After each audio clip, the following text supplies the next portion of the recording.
The reading of the first chapter. Om Ajnanatirmirandhasya Jnananjana Shalakaya Chakshurunmilitam Yena Tasmai Shri Guruve Namaha.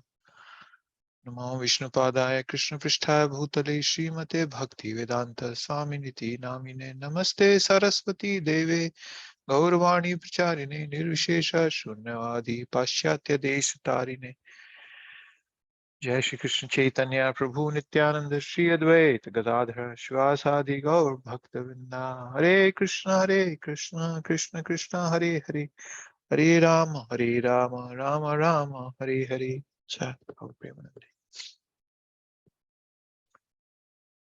So, oops, okay.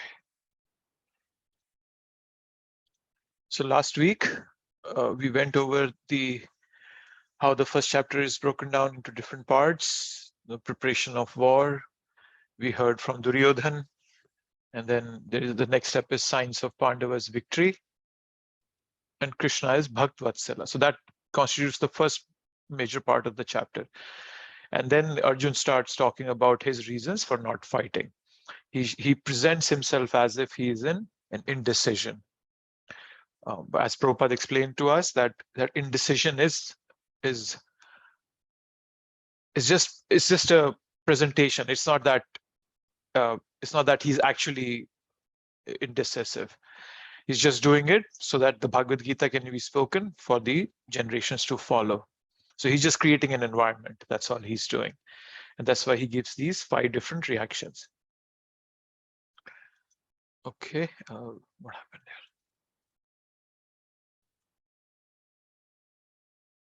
Why can't I move? Okay, so we opened up the first section, which constitutes preparation for the war, signs of Pandava's victory, and Krishna is Bhakt-Vatsala. Okay. And then we in detail went over the first verse. That's the very important verse of the first chapter. In terms of, because that's the only verse that Dhritarashtra is speaking, and it presents us with the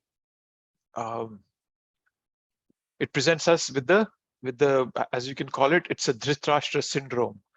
It's the disease that Dhritarashtra is suffering from, a psychological disease, a mental disease that he's suffering from. And we all at some point or the other have been in that dilemma. And so it's more like a disease that Dhritarashtra is exhibiting. Yeah. So yeah. So anything you all remember from the first verse that we discussed? Anything that you thought was valuable for you to take home?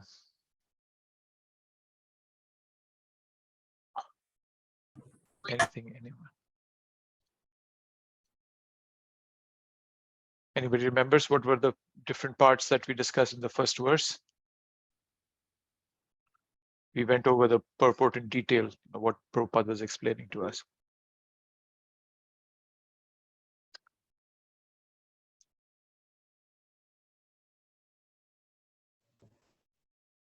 Prabhuji, Hare Krishna.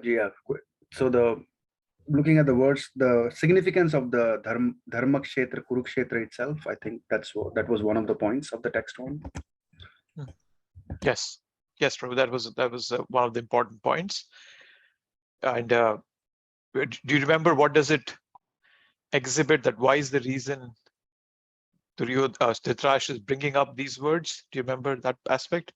Yes, vaguely remember the Kima Kuruvata Sanjaya. The reason why he's asking Sanjaya is to kind of make sure, are they really fighting, or have they come to like a negotiation or something? Yeah, that's a good point. Yes, yeah, that's what he was afraid. So it was kind of a indecision, or not necessarily an indecision, but his mind was going on both sides. On one aspect, he wanted his sons to fight. He didn't want them to move back. But then he felt that it's a dharma kshetra. It's a place of religious piety. And if Krishna is there, then there is a very rare chance that his sons are going to win. So he was thinking from both aspects, and that was kind of a fear and doubt that he was presenting. So that's a very good point, bro. Thank you for bringing that up. Anything else? Anybody remembers? What else did we discuss in the first part, in the first purport? Prabhuji, Hare Krishna. What is Bhagavad Gita? And it's the perfect theistic science because it's spoken by the personality of Godhead. Yes, it's a perfect theistic science, and we discussed a bit about that science includes both an experiment and theory. And that's what Krishna is presenting us here, that it's not just a philosophy that he's dishing out. There is an aspect that we could actually experience it. Yeah, so that's a very good point. Thank you. Anything else, anybody?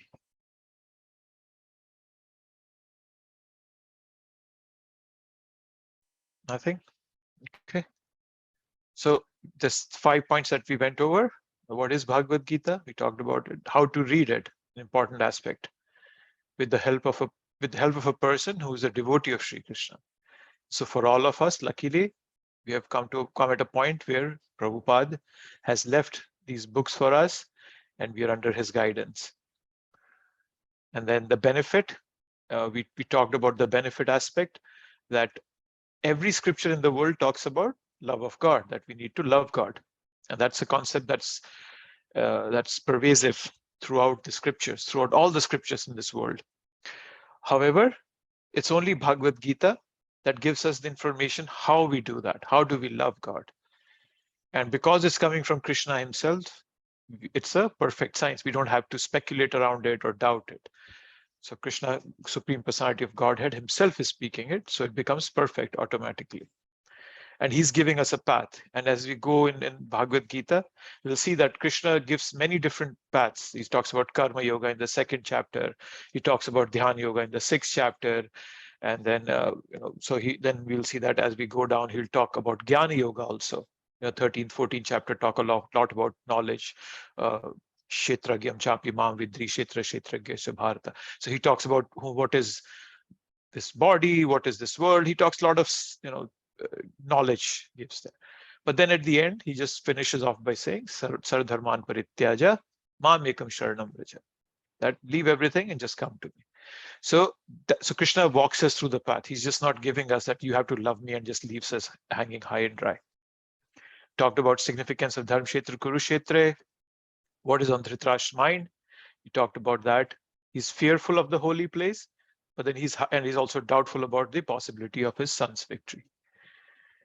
And Prabhupada gave the example of a paddy field. That's what Krishna wants. That's why he's brought all the durbuddhi, the evil-minded personality people from across the world into one place so that he could just wipe them out in one go. And he's using Arjun as an instrument. And that's what's expected out of all of us, that we just be instruments. We become like a transparent medium to convey the message, what Krishna wants us to do. So that's it. Okay, so that was the first part. So now we'll come to the second part, sign of Pandava's victory. Now here, when we go through the verses, we will see that how Sanjaya very indirectly describes that to Dhritarashtra, that your sons are going to lose. You have been a fool to walk this path. So now Sanjaya is going to indirectly describe that to Dhritarashtra. And then after that, we see Krishna as Bhakta-vatsala. We'll go into the details as to how Krishna wants himself to be presented in the Bhagavad Gita, and also in Srimad Bhagavatam. When you read the Srimad Bhagavatam, the first canto, 7th chapter, verse number 17 is where Krishna starts speaking for the first time. And you see him as a charioteer there also. So Krishna always likes to serve his devotees. And that's a dilemma, right? So Krishna wants to serve his devotees and devotees want to serve Krishna. And they're always vying for who can serve each other better. But that's a much elevated platform of pure devotees. So that's a dilemma, a lovable dilemma that we see in pure devotees and Krishna. So let's go through this. Okay, so we ended the 13th verse where we saw that Duryodhana had stopped speaking. Okay, and but then surprisingly, or it was expected out of Duryodhana, he doesn't take Krishna's name. He doesn't mention Krishna's name at all in that the entire description, the 12 verses that he spoke. And that's the way the materialists work. Everybody wants the God's kingdom without God in it. Everywhere in the world, people are hiding it. They want to hide the source. They don't want to talk about it. Because once they start talking about it, then it'll become, like, what about me? If my ego doesn't want me to be out of focus, I want to be the center of universe. So if I bring Krishna as the center of the focus, as the center of the universe, then the question will become then, oh my God, am I going to just dissolve? What will happen about my personality? And that's the fear that everybody is struggling through. And that's why they don't want to talk about the source. And also it's a huge responsibility. When we start talking about the source, we start talking about Krishna, when we start acknowledging that there is somebody, a person who's responsible for everything around me, then we need to appreciate and reciprocate with that person. So that itself is a big challenge and responsibility. So, so we all, we all should be very happy and glad. And especially when I feel overwhelmed in my bhakti process, whatever little sadhana or I'm trying to do, I always go back to that 7th chapter. There is a verse where Krishna says that out of many thousands of people, there are very few who endeavor for perfection. And out of those few who are endeavoring for perfection, hardly anyone knows me in truth. So what kind of gets rid of the overwhelm that I find myself in many a times, that oh my God, chanting, reading, services, and I don't see any there's no light at the end of the tunnel. Sometimes I feel that, and it's just very demotivating. But when we realize that what we are doing is extraordinary, what you all are doing is extraordinary. Just imagine it's the middle of the week, you all work, work hard throughout your day, taking care of your family, going to office, whatnot. But then at the end of the day, you're here sitting and you're listening to me. It's just this monologue, which might get boring sometimes. So it's what we all are doing is extraordinary. So we are in a very, very rarefied company and territory, right? You're maintaining a lifetime of vows, chanting, and that's amazing. Right? So we're creme de la creme, right? You say that we are cream of the cream. That rarely anybody thinks about God, and out of those who think about God, there are very few who actually are able to know that truth, to even come close to it. And we all are trying our level best to do that. So it's extraordinary what we all are doing, which is very contradictory to Duryodhan's mindset. He wanted to completely eliminate Krishna out of the picture. And that's the unfortunate scenario in today's world, that everybody's just saying that there's no God, God is dead, and science can explain God, and so on and so forth. So that's where we ended. So now coming to the next segment of the chapter, where we are talking about signs of Pandava's victory, right? And I briefly mentioned about it, that how does Krishna come into the picture, right? It's like an expert director, right? Vyasadeva, who's writing all of this, he's working as an expert director here. He presents a scene to attract the audience. So he shows an old man sitting in a palace, asking his secretary, "What's going on in the battlefield? Have they started fighting yet? My sons and the sons of Pandava. Have they started doing it? No." So that's the scene, and then you zoom on to the main villain of the movie, Duryodhan, ill-minded, and he's scheming. How can I defeat these guys? And how the hell did they get such a good army? And look at them, they have set up their army so well. And then come the heroes.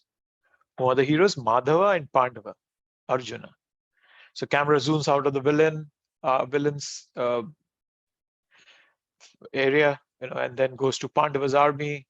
And so we start with 4 beautiful horses that are being directed by the most handsome person on the team, or actually in the entire creation, Krishna, Shama Sundar. You call him Shama Sundar because he's dusky, he's that complexion, a dusky complexion, and he's beautiful. And he's Madan Mohan also is another name for him, that he can bewilder the Cupid. So that's something to think about and meditate upon.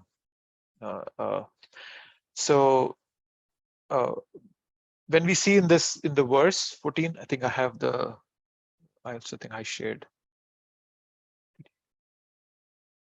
So when we start with the 14th verse, it comes as Madhava Pandavas Jaiva.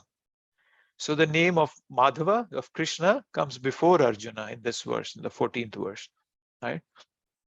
To show that Krishna is the supreme, right? So as I was saying, that Bhagavad Gita starts by revealing a very refreshingly different conception of God. Krishna in the role of a charioteer of Arjuna. And some of you might know that when a charioteer is there, so if you see the pictures, right, if you see this picture that we have here, generally what happens is that the charioteer is at a lower level than the person who's riding in the chariot, the king. And the king, because he's fighting, he's using both his hands. He cannot use his hands to tell the charioteer which side to go. So the charioteer would use his feet. So if Arjun wanted Krishna to go towards the left, he would tap his left shoulder with his feet. And if he wanted to go right, he would tap his right shoulder. And that's amazing to see that Krishna, he's a Bhakt Vatsala, right? He's a Bhakt Vatsala means that he is the subservient to his pure devotees, right? That's where he lives. And he in the Bhagavatam, Srimad Bhagavatam, there comes a 9th canto. There is a story about Durvasa Muni, and how Durvasa Muni goes to this king. What was the king's name? Anybody remembers the king's name? The story of Durvasa? It's slipping out of my mind. Ambrish Maharaj? Ambrish Maharaj. Yes, Ambrish Maharaj. Thank you. Yes, so he goes to Ambrish Maharaj, and Ambrish Maharaj was a pure devotee of Krishna, and but then for some reason Durvasa gets angry on Ambrish, and he wanted to curse. Actually, he created a demon out of, I think, a strand of his hair, Durvasa Muni. But then immediately the chakra comes, Krishna's chakra comes, kills the demon, and then it just starts chasing Durvasa Muni. And Durvasa Muni goes all over the universe. And then eventually he reaches to Vishnu. And he says, protect me, this chakra belongs to you. And there Krishna tells him, Vishnu tells him that you know, that I'm not free, I'm not independent. He aswatantra iva dvija. He says that a dvija, he's calling the Durvasa as a Muni, as a dvija. He says that I'm not independent, I'm subservient to my pure devotees. So that's the role that Krishna is trying to present to the entire world, that I am subservient to my pure devotees. And he's playing a role of a charioteer of Arjun. Arjun is representing humanity here, as we see. So Krishna is not sitting on a high moral cloud, passing judgment on humanity. No, you are wrong, you're right, you go to hell, you go to heaven. No, he's not doing that. He's accepting the role of an assistant of humanity when he comes into the picture. Right? He's persuading humanity to choose a wise, a prudent, moral path. And what he's doing, he's outlining the path for us, for all of us. It's a very logically and philosophically, Krishna explains in the Bhagavad Gita very crisply that these are the choices available to you, and there are inbuilt and inevitable consequences to what you do. So make a choice yourself, little jiva. We all are these little jivas just hanging around in this material world. So Krishna is telling us, you make your own choices. So sometimes, people think that God is just that sitting on that high moral cloud, but no, Krishna is not that way. He gives us choices, he tells us of the consequences, and then he tells Arjun towards the end, in the 18th chapter, Yathechasi tatha kuru. Do whatever you like, Krishna. Arjun, I have taught you everything. But then what does Arjun say? He says, Karishe vachanam tava. I will do what you have told me now, Krishna, I'll fight. Right? So that's the way, that's the humility of Krishna. That's the way he's presenting himself. And that's the way he presents himself in Srimad Bhagavatam also. So that's an important scenario. So Krishna himself as a charioteer. Another thing that I mentioned briefly was that Arjun was presenting himself in this way. He's not bewildered. He's not fooled. He's not that he's gone delirious, that, oh, I don't know what to do, right? So Krishna chooses his devotees when he wants to teach a lesson to the others, okay? And there is this very good analogy that I've heard, and is that how a mother to teach her daughter-in-law doesn't directly, chastise the daughter-in-law. The mother would chastise her own daughter, so that indirectly the daughter-in-law can learn from that. So that's the way Krishna is doing, that he's using Arjuna as a tool to teach all of us. Arjuna doesn't need that lesson. It's us who need it. It's me who needs that. Okay. So, and the way the scenario is put forth, that it's the crisis that Arjuna has been put in is very complex. No? So that's why he's been shown as being in confusion. Right? And it also indicates a very important aspect, that we all need mentors. We all need mentors. We are not enough ourselves. So we are complete in ourselves, but we need somebody to show us the path. So that's the another aspect that we should understand from the way Krishna creates this confusion, this complexity, and then eventually Arjuna surrenders to Krishna, and then Krishna speaks. So mentorship is looking up to mentors is an important aspect that we are taught about in all the scriptures. Okay, so now we have different signs of victories that Krishna that we see in here. So the first sign of victory is the 4 white horses that Arjuna, that the chariot has. Okay.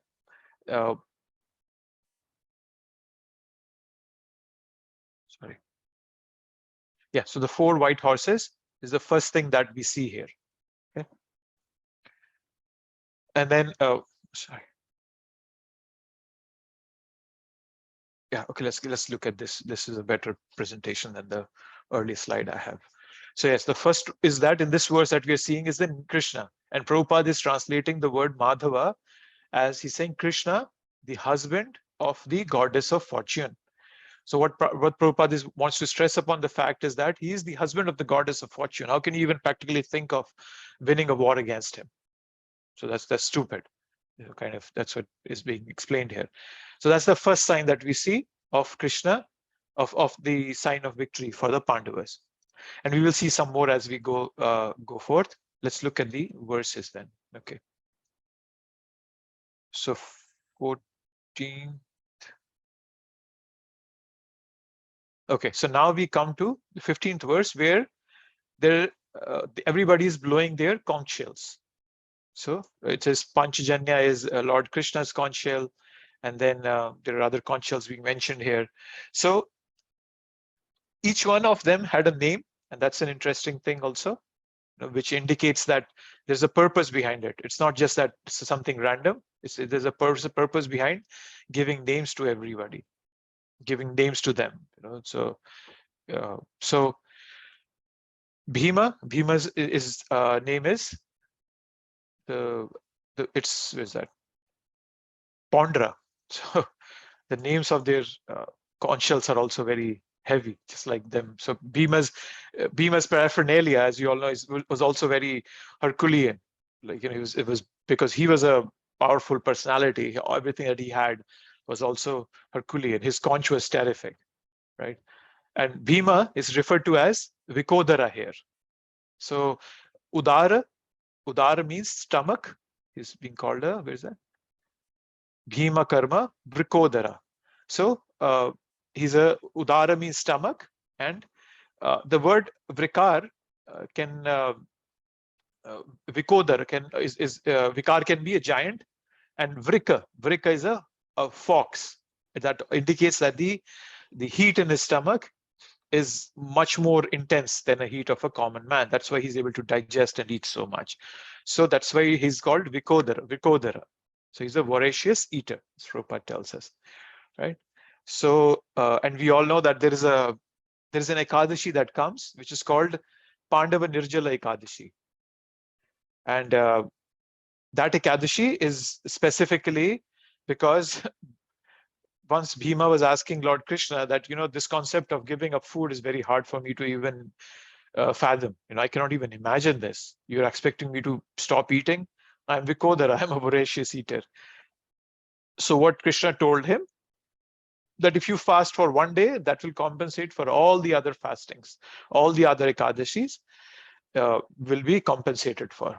So that is why on Pandava Nirjala Ekadashi, it's said that if we fast on Pandava Nirjala Ekadashi,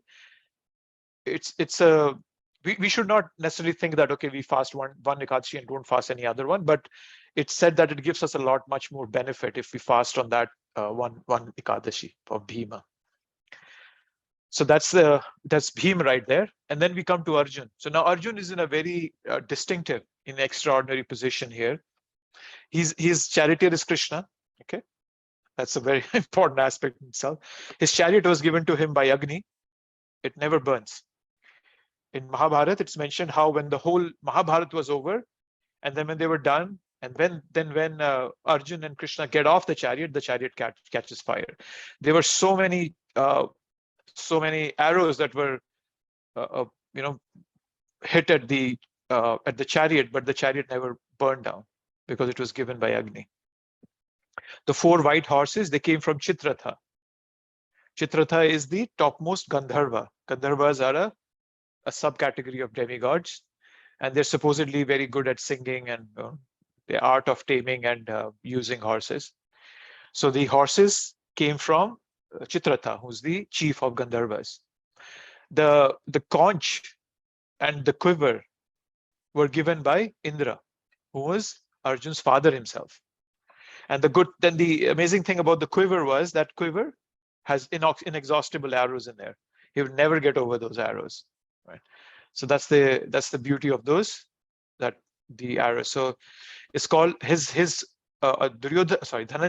Arjun's conch shell is called Devadatta.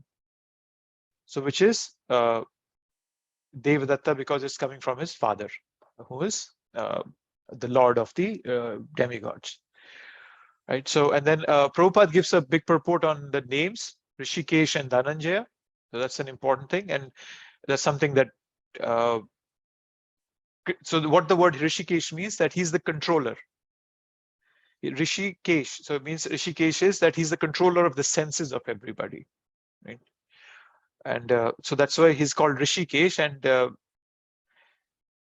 he's expected, he's going to control Arjun's senses. So he's being referred to as a Rishikesh here. So Krishna's conch shell is Panchajanya, and there is a story behind it in Bhagavatam, given that how when his spiritual master Sandipani Muni's son, Sandipani Muni asked him a favor in return as a Guru Dakshina. He asked him that, can you get my son back? And Krishna goes all over the universe looking for his son, and then he finds that there is this demon called Panchajanya who lives in a conch, and so Krishna comes to know that Panchajanya had taken his master's son, but so he goes to Panchajanya and then he kills him and he takes the conch. That's why the name Panchajanya comes. But just one thing to understand is that sometimes this question can come to you, that somebody can ask you that, okay, if the conch is an eternal associate of the Lord, right? We see Vishnu as having those 4 aspects: the conch, the gada, the chakra, and the pushpa, the lotus flower. So conch is an eternal associate of Krishna. Then what does it mean that it's coming to him? So what that means is that when Krishna appears in this material world, there is always a story how the paraphernalia come to the Lord, just to build up the story. That's the whole purpose here. His paraphernalia may meet him at particular time during the whole process. For example, the 6 Goswamis talk about the first meeting between Radha and Krishna. But then Radha and Krishna have they're eternal. It's not like they're going to meet for the first time. It's just to enrich the variety and excitement in the pastimes. That's the purpose of why his being talked about that way. Prabhupada, in one of his lectures on this verse, 15th verse, Prabhupada says that Rishikesh also means that he's sitting in our heart as Paramatma. Right? And Prabhupada talks about that also, that as Rishikesh, Krishna is sitting in the, where's that? The purport, he talks about this. Yes, here on the battlefield of Kurukshetra, the Lord directly controls the transcendental senses of Arjun. And thus his particular name of Rishikesh. And then Prabhupada talks about many different names, that why does Krishna have Madhusudan, why is he called Govinda? So a lot of those things. The other aspect is that Arjun is being called Dhananjaya here, right? And as the story goes, after the Rajsuya Yagya, before the Rajsuya Yagya, when the Pandavas got Indraprasth, they were going to do a Rajsuya Yagya. So Yudhishthir sends all his other 4 brothers in the 4 directions in the world, and then each one of them goes, conquering other kingdoms and then collecting wealth. Arjun, he brought a lot of wealth, so he's called Dhananjaya for that reason, so that the Rajsuya Yagya could be satisfactorily conducted. Okay, so that's the important aspect there of the names and the names of the conch shells. Then the others display their conch shells, and we talk about others, that there are other names. So most influential warriors were Krishna and Arjun. Then Bhima comes, and then comes Yudhishthir. So then comes Yudhishthir. So he blows his conch shell. His conch shell's name is Ananta Vijaya. I think I have the names here given in the slide here. They all have different conch shells, right? So then they have Nakul and Sahadev, have Sughosha and Mani Pushpaka. So there are different names there, right? There's also a mention of, where's that? I wanted to just highlight one. Shikhandi. Okay, so the Shikhandi is he's the brother of Draupadi.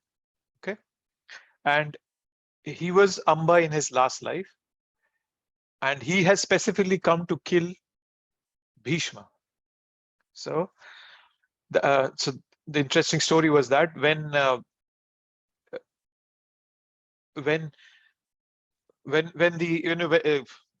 did I show you that? Probably. Okay, I might have it in one of my slides, but if you look at the tree, the family tree of these Pandavas, there were 2 sons of Shantanu, Vichitravir and Chitrangada. Vichitravir, so when he came of a marriageable age, Bhishma went to this Swayamvar, right? Swayamvar is a place where the girls would get a chance to select their own spouse, right? So he goes to the Swayamvar of King of Kashi. So the king of Kashi had 3 daughters, Amba, Ambika, and Ambalika. And when he goes to that Swayamvar, first of all, Bhishma was very angry that the family of Hastinapur was not invited to that Swayamvar. So what he says that I'm going to abduct all these 3 girls, and they're going to marry Vichitravir, who's the son of King Shantanu. And so he takes all 3 of them, but so 2 of them, Ambika and Ambalika, they agree to marry Vichitravir. But then Amba says that, I like King of Salva, so I'm secretly in love with him. So Bhishma said, okay, you can go back to him. And but then when she goes back to Salva refuses to accept it. He says, no, I cannot marry you. You've been with another man. So now she's in a fix, and she gets very angry, and then she vows to kill Bhishma, and she sits down to meditate, and then in the next life she takes birth as Shikhandi. So Shikhandi was neither male nor female, and as a custom of Kshatriyas, they would never attack females. So Bhishma would never attack Shikhandi, even though Shikhandi was right in front of him, and would keep on attacking him. And that was the way Bhishma was supposedly supposed to die. Okay. So Prabhupada mentions that beginning with the, what's that? Yeah, he says that beginning with the grandsire Bhishma, down to everyone, all of them were going to die. And a question that somebody can ask us is that, why is Sanjay giving all these names of warriors and conch shells here, right? So the Prabhupada is explaining this right here to us, that Sanjaya, that it was a very unwise policy of deceiving the sons of Pandu on behalf of Dhritarashtra. And that's why Sanjaya is glorifying the Pandavas to indirectly tell him that it was a very, very stupid decision on your part. And you are responsible for all this carnage that's going to happen here, right? Because he has encouraged his sons and he didn't stop them. So that's this verse. So coming to the next verse, before I move on, any thoughts, anything you want to, when you have in your mind that you would like to share, any comments, anything on your mind? Prabhuji, just to repeat, Sanjaya gave names of Kancha because of what? So this is Prabhupada is mentioning in the purport right here, which I have highlighted. Sanjaya informed King Dhritarashtra very tactfully that his unwise policy of deceiving the sons of Pandu and endeavoring to enthrone his own sons on the seat of the kingdom was not very laudable. That's why he's glorifying the Pandavas so much, giving the names of their, and if you just go back a minute, in the verse 15th, he talks very specifically. He's saying it's a terrific conch shell. He's a performer of Herculean tasks. And then earlier he had called that they blew their transcendental conch shells, Krishna and Arjuna. So he's glorifying just so that he can explain to Dhritarashtra that your decision was not appropriate. He's indirectly mentioning that to him. He's very tactfully, Prabhupada uses the word tactfully, that your deceiving the sons of Pandu was not a wise choice. That's why he's glorifying the Pandavas so much. Does that make sense, Mataji? Yes, Prabhu. Thank you. Okay. One quick question. Yes, bro. I mean, obviously, the Kurus, the Kauravas did not deserve the throne at all, but ultimately they were the sons of the eldest son, right? Dhritarashtra was the eldest.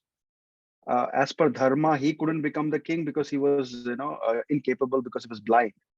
But ultimately, when his sons were of an age, Duryodhana being the eldest of the Kauravas, as per dharma, the eldest son's son would be in the throne, even though Pandu was on the throne for the time being. So ultimately, I also understand that the Kauravas, because of their deeds, what they did and everything, they don't deserve it. But that confusion, how do we resolve that?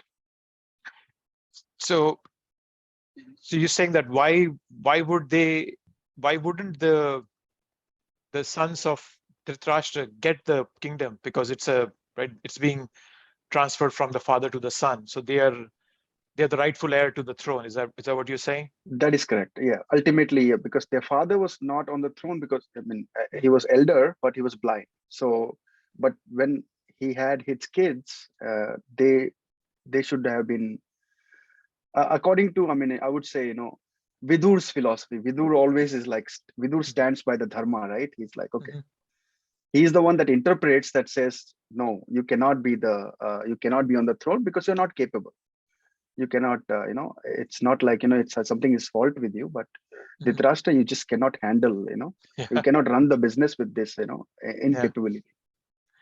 Yeah. So yeah, that's a good question, Prabhu. So basically, if you look at it, that Pandavas never wanted the whole kingdom.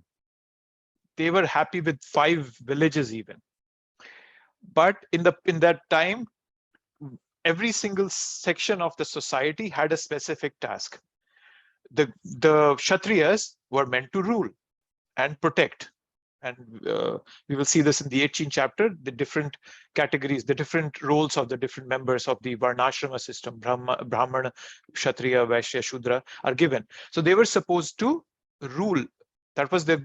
So that's why Krishna, when he went as a messenger, he asked that just give them 5 villages. That's all.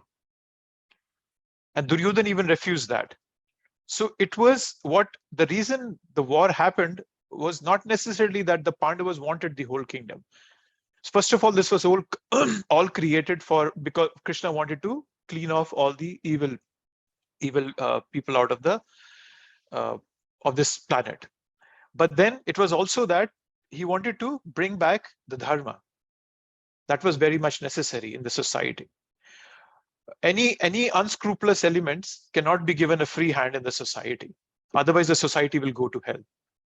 So the setting of the Bhagavad Gita, it demonstrates that an assertive action has to be taken in order to correct any social wrongdoings, right? And it's not that war was the last resort to it. Krishna tried everything before that. But just because Duryodhana and Dhritarashtra and their other sons, they were completely against the system that Krishna has established. The system of Varnashrama system, everybody having a specific role in the society, everybody, following what Krishna has been putting forth, that equity in society, justice in society, which was completely thrown away because of Duryodhana and Dhritarashtra. So that's one aspect, that Krishna was having this war. He wanted this war to happen.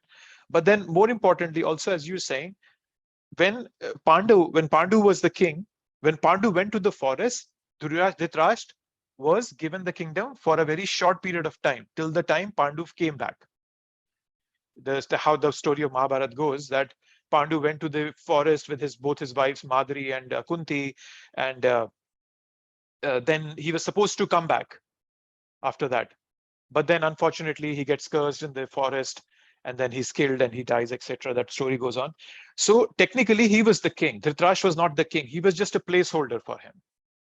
And it was mentioned that even Bhishma says this in Mahabharata, that when Pandu comes back, you have to give up the kingdom. He tells that to Dhritarashtra. Dhritarashtra agrees at that time. But then he gets attached to the kingdom, to the seat of the king. So that's why when the sons of the Pandu come back, they automatically become the heir to the throne, not Duryodhana. And even that, they both want, even Dhritarashtra, Krishna wanted that they both live peacefully. Both of them, let both of them be kings. But Duryodhana was against that. So it's the greed that Duryodhana was exhibiting, which Krishna wanted to wipe out of the face of this earth. That's the reason why, the Pandavas were the rightful heir to the throne. And in another bigger sense, the morality means what Krishna says is morality. Morality in this material world is very relative. It's very contextual.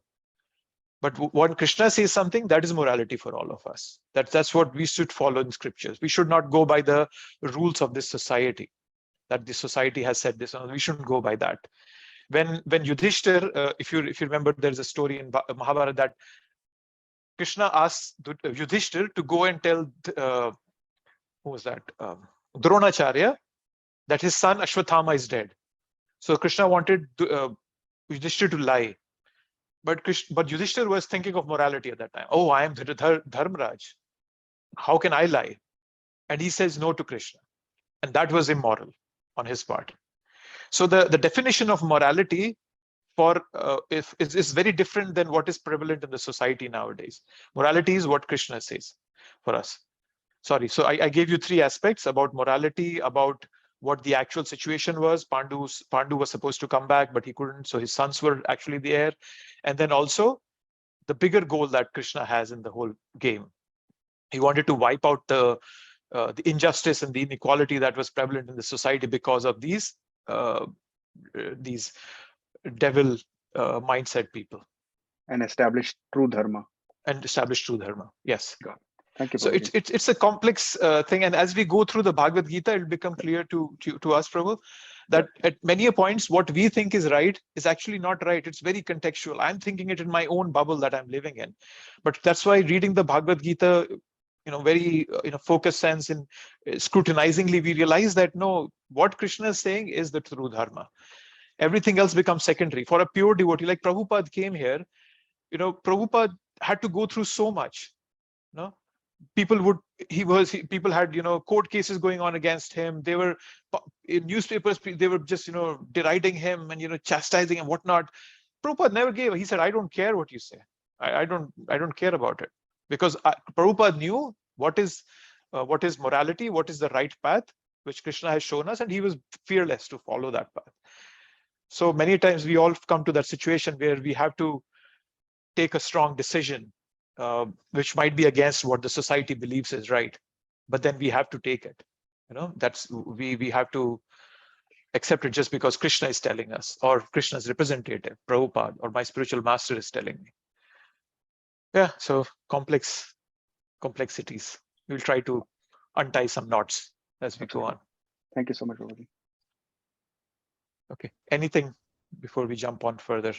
So Prabhu, that's a practical lesson for us. We should continue on this journey no matter what's thrown at us, whatever is, set against us, whatever case is against us, we should just continue this path, right?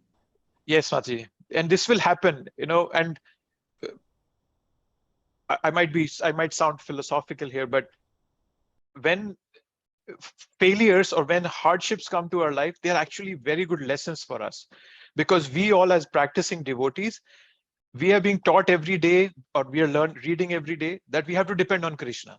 So whenever hardships come, we immediately think of that lesson. Oh, I should depend on Krishna. And that strengthens our faith in Krishna, and that strengthens our bhakti. That is why Kunti Maharani says, right, in the first canto, 8th chapter, she says that, right? Was that Janmeshwara Shruta Shribir Edmana Badapuman Tvam Akinchana Gocharam? She calls Krishna that the one who's gone through all the hardships, all the material attachments have been gone. That person is who can attain Krishna. So yes, whatever we face, whatever we come across, we should never give this path up at any cost. Yeah, it will always be happening in life. It's just going to keep raining heavily for us. So we cannot run away from hardships. They are going to come to us, no doubt. Sometimes people say, many devotees used to ask Prabhupada, I'm chanting for years now, but still, Maya doesn't stop bashing me around. So Prabhupada says, you just keep going. That's what Shastra teaches us. 10th canto, 14th chapter, verse number 8. Brahma says this. It's a verse we all can live by. It contains the essence of Bhagavatam. Tatya anukampam tu samikshamano bhujjan evatra kritam vipakam vidvag babhurbir vidadhan namaste jivetayo mukti pade sadaya bhak. That anybody who just keeps going on this path, irrespective of whatever is happening to that person, and he just tolerates it, he or she, then eventually that person is Daya Bhak. He's rightful heir to the throne of God. He's rightful heir to the kingdom of God. So that's what the message from Bhagavatam is. So all the scriptures are shouting out that to us. Yeah. Yes, Prabhu, I like your analogy, rain, and I've heard it in different phrases. Rain doesn't fall on one person's door. Yeah, that's a good way of putting it. Yes, it doesn't fall on one person's door. Thank you. And again, extending the rain analogy, rain falls everywhere. It falls on a barren ground, nothing happens. It falls on a fertile ground, crops come up, these wonderful trees, plants, flowers, whatnot comes out. So if I am ready, if the soil of my heart is fertile enough, it's ready enough. So when the rain comes, I don't know when the rain is going to come. When Krishna's mercy is going to come, nobody knows. It's unconditional. Krishna can shower mercy on anybody at any time. So I don't know. But if my soil is ready of my heart, I will be able to save so much of it. I'll be able to gain so much from it. Yeah. Thank you for bringing that out, Maji. Okay, so let's jump on to our next verses. So we did this. Let's go to the 20th verse. It's the 20th verse. Okay, so this is another. Where's my screen here? So, okay. So we see that. So we talked about Madhava. We talked about Divya Shankha. There were transcendental conch shells were talked about. And let's see, 19. Did I miss that? Where was that? 19. Okay. So, yes. So the 19th says that it shattered the hearts of the sons of Dhritarashtra. It's Tumulo Abhyanuadyan. Tumulo Abhyanuadyan. So Tumulo means, Tumulo is the word tumultuous. Prabhupada translates it as uproarious, and earlier translated as tumultuous. So it sounds similar as in the English word. And he says it's Hridayani Vyadarat. Krishna is saying that. It shatters the heart of the Kauravas. So that's another important aspect. That another sign of the victory of the Pandavas. Then the next verse, 120, it says Kapi Dhwaja. That's another important sign. So let's go to the verse 20. So in 20th verse, it says it's marked with Hanuman.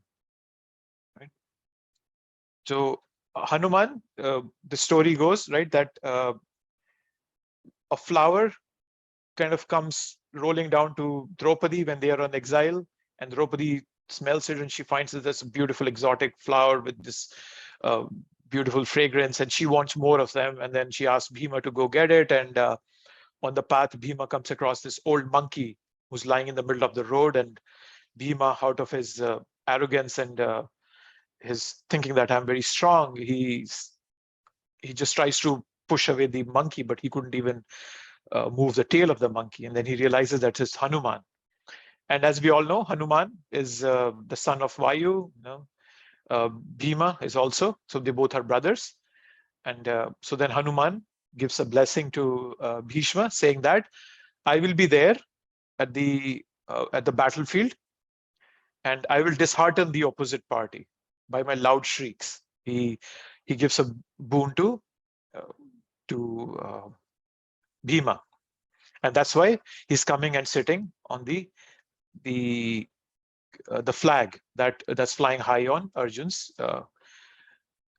chariot. Other signs that we have already seen, I just want to bring them up all in one slide.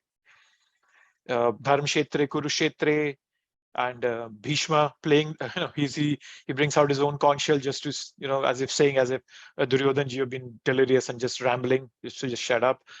And then we talked in 12th, there was this Agni Dev's chariot, which was given to Arjun, which can never burn. And then in general, the conch shell is a symbol of Vishnu, so it indicates a sign of victory for them. Okay, so this is good. So let's go on further. 21, 22. Okay, so now here, Arjun starts speaking. 21, 22. Okay. So now here, Arjun is presenting a very intriguing demand. He says, now draw my chariot between the two armies, so that I may see who are present here. Now that's very intriguing when we just think about it, right? Battle plans have been sketched around a long time ago, and then the moment of action is around the corner. And now he's saying that I want to see who's on the other side, right? So his question is not about the other party's military setup. It's more about their intentions, right? So Arjun's decision at this point to go and see the opposite party, the opponents, was very, I would say, very unwise. It was an error of his judgment at this point. It was not a wise thing to do, right? So, but then a good thing that is, and we can see that as an aspect of a devotee, is that he calls him Achyuta. Arjuna calls Krishna Achyuta. So the word Achyuta means infallible one, right? So why is Krishna called infallible? So what does infallible nature mean? Just think a bit about that. So sometimes I practically commit mistakes every other minute. So we all commit mistakes. So I may become embarrassed by that. I may become irritated or enraged by my mistakes with myself. So but then if I understand that there's Krishna who's taking care of me. So what happens is that in the whole process, when I make a mistake, and then so before making a mistake, my mind constantly tells me, do it. But when I do it, after that, I feel very irritated and I feel very demotivated and disturbed. And that's actually the second mistake I make, right? So we need to learn from our mistakes, but then but that learning requires some amount of calmness, right? So to understand that, to get that calmness wherein we can learn from our mistakes rather than fretting about it and going into a cycle of shame and guilt, if we could just learn the message. And how can we learn the message? When we can contemplate how Krishna is always in control. He's infallible, right? He never makes a mistake. He's always in control. He's always our benefactor. So he can even bring out the good from even our mistakes, provided we let him into our heart. So provided we keep our calm and we let the intelligence take the best of the situation. Just as an expert musician can produce good music even with a poor instrument, so Krishna can also produce auspiciousness out of a messy situation, right? So in the middle of the battlefield, now Arjun has, the war is about to start. Now Arjun suddenly gets this impulsive desire to see his opponents, right? And he's asking Krishna to take his chariot in between the two armies. And he sees we'll see forward that he sees his venerable elders, his grandfather, his teachers, whatnot. He becomes overwhelmed, right? So what we have to understand is that even though we make mistakes, we commit mistakes, but we should not compound them. So I make a mistake, my mind pushes me into a mistake. And then after that, I've made the mistake, then I go into a cycle of shame and guilt. So Arjun, even though he made a mistake here by asking Krishna to take him to the middle of the battlefield, he didn't kind of continue. He didn't compound that mistake. So we'll see that in the 7th verse of the 2nd chapter, he surrenders to Krishna, right? He doesn't let himself get carried further. So he turns to Krishna for guidance. So if we understand that Krishna is the infallible one and always taking care of me, he's my benefactor, then I can always turn to Krishna, right? I can always look back to him and ask for his help. If I have that that vision and that understanding that he's infallible, he will never fail me. That's the way to look at the word infallible, right? So, and a technical aspect I wanted to highlight here, you'll see that there are 6 parts into this verse, right? 6 lines instead of 4. Generally, verses have 4 of them. So what Prabhupada used to do is Prabhupada would sometimes split verses according to the continuity of the thought. And we'll see this, it comes in the 4th chapter, there's also verse, there's 6th chapter also. In some chapters, in some verses, there are only 2 lines, right? So that's what Prabhupada, this is something that Prabhupada is doing. So in Bhagavad Gita, when the Bhagavad Gita was written in Mahabharata, there were no chapter names around there.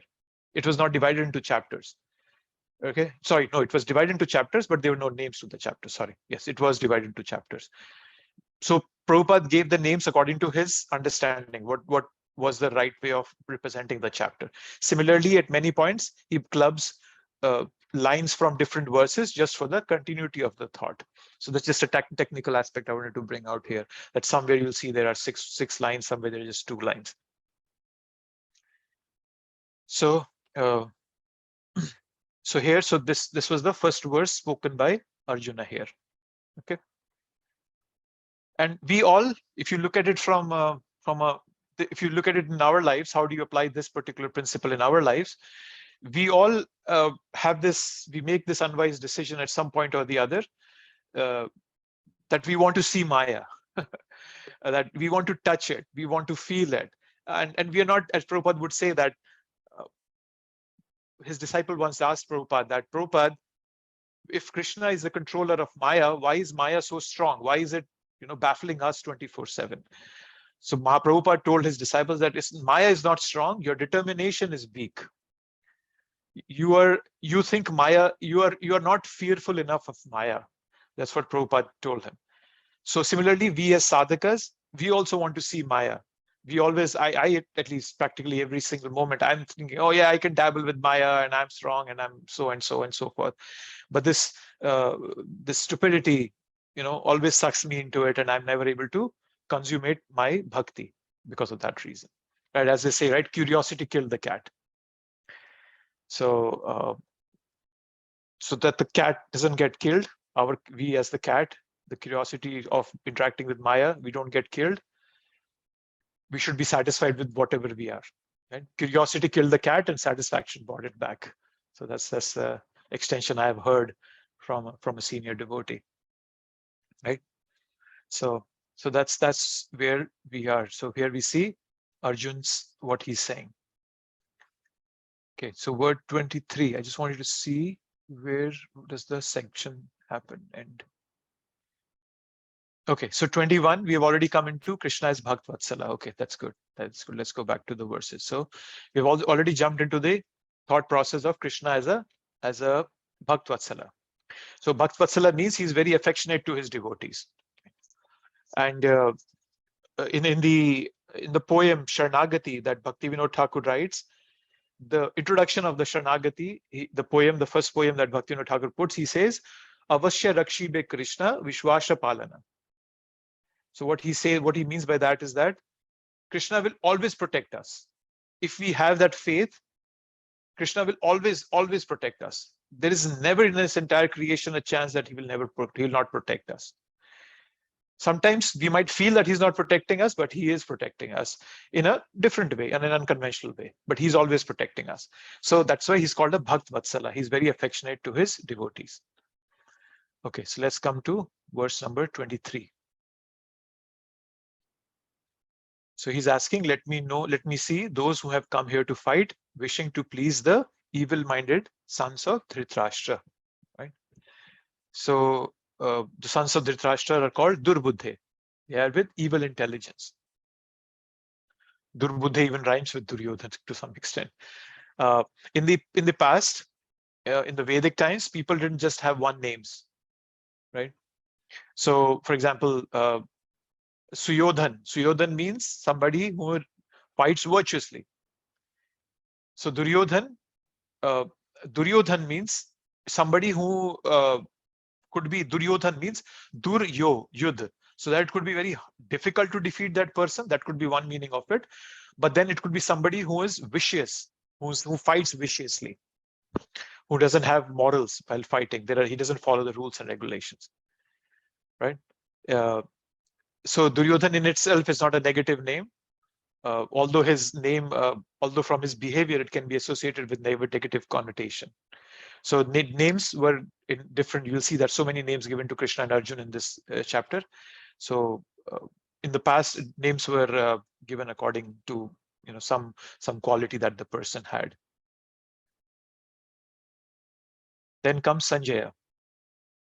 So then he's saying, Sanjay is saying that Krishna has brought the chariot in the middle of the two battlefields. Now here an important thing is two things. Sanjay is calling Arjun Gudakesha. So what the word Gudakesha means, Prabhupada translates this in the purport here. If you read this, Gudaka means sleep, and one who conquers sleep is called Gudakesha. So that's one very literal meaning of the word Gudakesha. But the other aspect of Gudakesha can also mean ignorance. Prabhupada is highlighting this further, that sleep can also mean ignorance. So somebody who has conquered ignorance.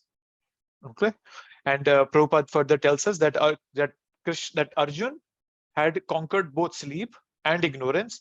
Sleep in the sense that when he would learn archery, he would painstakingly practice. He would practice all day, and then he would practice at night also. Because it's dark, and he wanted to practice all the techniques at night to become a champion archer. So that's why he got the name Gudakesha. That was his commitment to excellence. And that's another message that we can take in our lives from this verse, is that Arjun's name Gudakesha demonstrates his commitment to excellence. So what is my commitment to my excellence? What is the commitment to excellence in my service towards Prabhupada? How committed am I to it? That's for me to take it in my life. So, and the other meaning that we talked about Gudakesha, that ignorance is gone. And that ignorance has gone because the ignorance goes away when we have Krishna in the heart. So once Krishna comes in the heart, all the ignorance goes away. Right? And Gudakesha can also, have other meanings. There's the word Guda can also mean, I think the word Gudalak means somebody who has curly hair. So different meanings. So when we come to them, we'll talk about them as it is. So that's where the name is important here, Gudakesha, that is being mentioned to Arjun. Then the verse 25. In the presence of Bhishma, Drona, and all the other chieftains of the world, the Lord said, just behold, Partha, all the Kurus assembled here. Right? So this is interesting now that Krishna takes the chariot and he puts him in front of Bhishma and Drona. Because Arjun is just playing an instrument in the whole game plan that Krishna has set up for us, for everybody. So Arjun is just playing as an instrument. So now Krishna, he's obviously Drona and Bhishma were the most prominent. So those are the front in them. And it could be that that was one aspect, right? They both are prominent. That's why Krishna took the chariot and puts it in front of them. But then it could also be seen as a as a more of a in a jokingly way, from Krishna's part. There's nothing to see actually, right? Arjun knows who's there. So Krishna could be just jokingly saying that, yeah, why don't you see now? See who's there. So just like kids, right? Kids are sometimes stubborn and want to see some toy, and parents may just jokingly say, yeah, why not? Go see it. So it's just something similar. It could be a joking point also. So Krishna is kind of pointing out in a subtle sense, the strangeness of Arjun's request. So Krishna is responding in a joking fashion to Arjun's request here. Okay. And we all in our lives have our Bhishma and Dronas, right? We have our familial attachments, which is similar to the background or scenario in which the Bhagavad Gita is being spoken.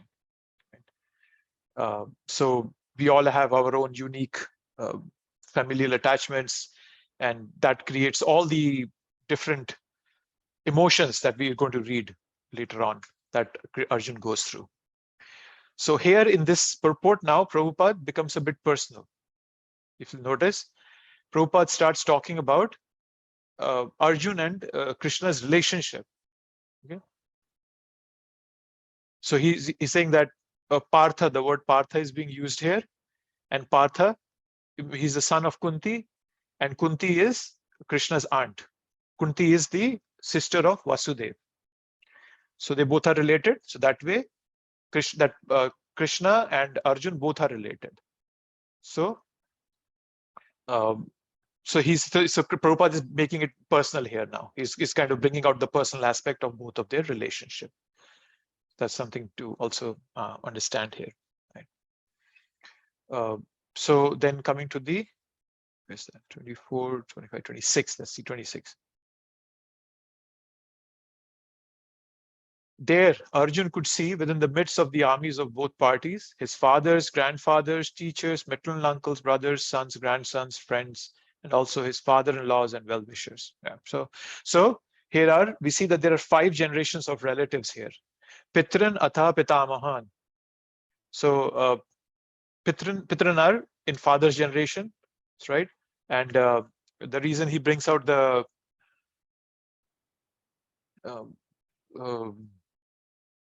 fathers, right? So Shalva is there. He was related to Nakul and Sahadev's mother, Madhuri. So he's there. Bhishma is Pitama generation. Matula and his maternal uncles are there. So now things are becoming complicated. That's why we see that 5 generations have been mentioned here. The things are being complicated for Arjun here now.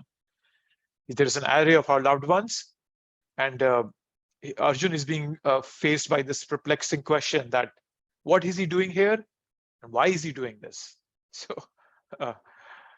So that's something we are seeing here, right? So then, yes, sorry, let me just see what are the sections. So section 26 is up to Bhakt Vatsala.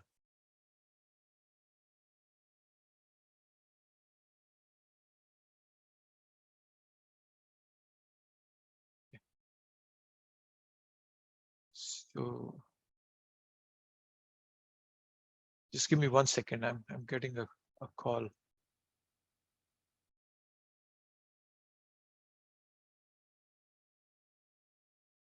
Sorry about that. Sorry for the distraction. I got distracted by the call. Okay, so he becomes overwhelmed. So we were up to 26 was the Krishna is Bhakt Vatsala, but from 27 onwards, we see that Kunti and Arjun, there are different grades.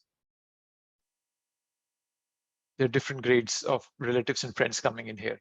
So 27 and 28. So okay, so 28 now from here onwards, it becomes, let's go back to the original one. So from 27 to 30 is the compassion aspect of Arjun's, not reason for fighting. That's the compassion aspect. I think we will start this next week probably, because I wanted to take all 5 of them together. I don't want to stop that here. Yeah, because so a quick question here. How do you all find the pace here? Am I going fast with the verses? Am I going slow? Are we going deep enough? Do you have any questions that one thing is that I request all of you to read the purports, because we are not necessarily going through every single line of the purport. I'm just highlighting what's important in them, but you might find something important that you would like to bring to the team. So yeah, just wanted your feedback and thoughts around that. Prabhuji, I think for myself, I think the pace is good. You had mentioned after each chapter, we'll get like an exam or a test. So you'll still do that, Prabhuji? It's going to be an open book exam, not a closed book. Right.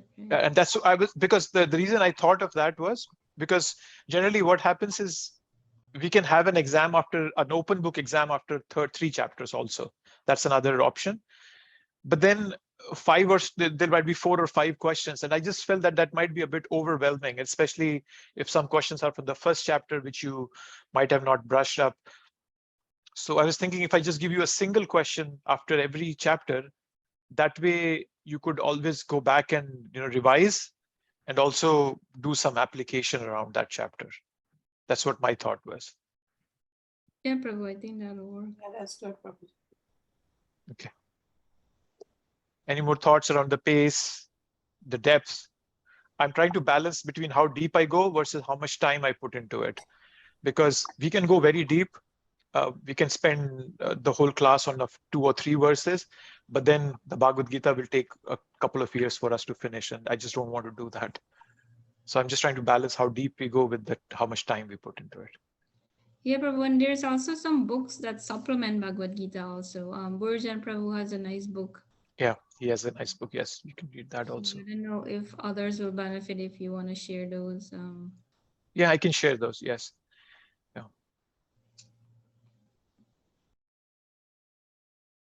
Anything else? Any more thoughts? Otherwise, we can wrap up here. Did you send that slide show or not? You haven't, right? I have not done that yet. I can. What I was thinking is once I complete the first chapter, then I will upload it. Okay, no problem. I just want to make one slide deck for each chapter. Yeah.